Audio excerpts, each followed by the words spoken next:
फक्त एका आंब्याची किंमत 10,000 रुपये। महाराष्ट्रातील तरुणाने पिकवला जगातील सर्वात महागडा आंबा। आता तुम्हाला प्रश्न पडेल की हा आंबा कोण विकत घेणार? त्याचंही उत्तर तुम्हाला या व्हिडिओच्या शेवटी नक्की मिळून जाईल। सध्या सर्वत्र आंब्याचा सीझन सुरू झालेला आहे। नेहमीप्रमाणे कोकणाच्या हापूस आंब्याला मोठी मागणी आहे। मात्र याच कोकणाच्या हापूसला टक्कर देत आहे तो मराठवाड्यातील एका तरुण शेतकऱ्याने पिकवलेला आंबा। नांदेडमधील शेतकऱ्याने पिकवलेल्या एका आंब्याची किंमत 10,000 रुपये आहे। हा जगातील सर्वात महागडा आंबा आहे। हापूस आंब्याला सर्वाधिक भाव असतो हे आपण नेहमीच ऐकले असेल, पण असा एक आंबा आहे ज्या एका आंब्याची किंमत तब्बल 10,000 रुपये इतकी आहे।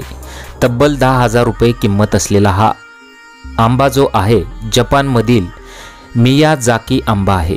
जपानमधील एका शहराच्या नावावरून या आंब्याला हे नाव देण्यात आलेलं आहे, जिथे हे फळ प्रामुख्याने घेतले जाते। या एका आंब्याचे वजन अंदाजे 350 ग्रॅम असते। यामध्ये अँटीऑक्सिडंट, बीटा कॅरोटीन आणि फॉलिक ॲसिड सारखे गुणधर्म असतात। या आंब्यात साखर 15% किंवा त्याहून अधिक असते। या गुणधर्मामुळे या एका आंब्याची किंमत तब्बल 10,000 रुपये आहे। नवीन मोंडा येथे भरवण्यात आलेल्या कृषी प्रदर्शनात हा आंबा आलाय। नांदेड जिल्ह्यातील भोकर तालुक्यातील भोसी येथील नंदकिशोर गायकवाड या तरुण शेतकऱ्याने या आंब्याचे झाड लावले। नंदकिशोर स्पर्धा परीक्षेची तयारी करण्यासाठी पुण्यात होता।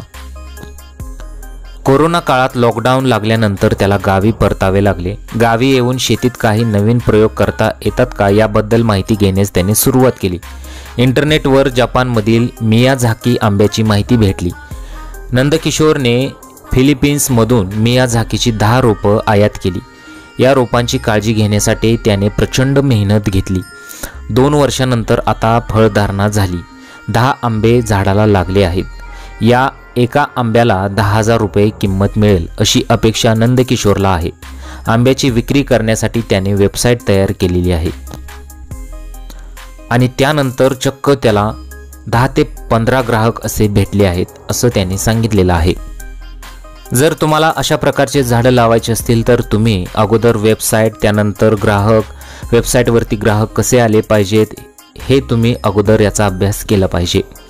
नंदकिशोरने असंच काहीसं केलेलं आहे। मग त्याला हळूहळू ग्राहक हे भेटायला लागलेले आहेत। असं असलं तरी भविष्यात जे शेतकरी लागवड करतील त्यांना फायदा हा नक्कीच होणार आहे। तुमच्या प्रतिक्रिया आम्हाला कमेंट बॉक्समध्ये जरूर कळवा।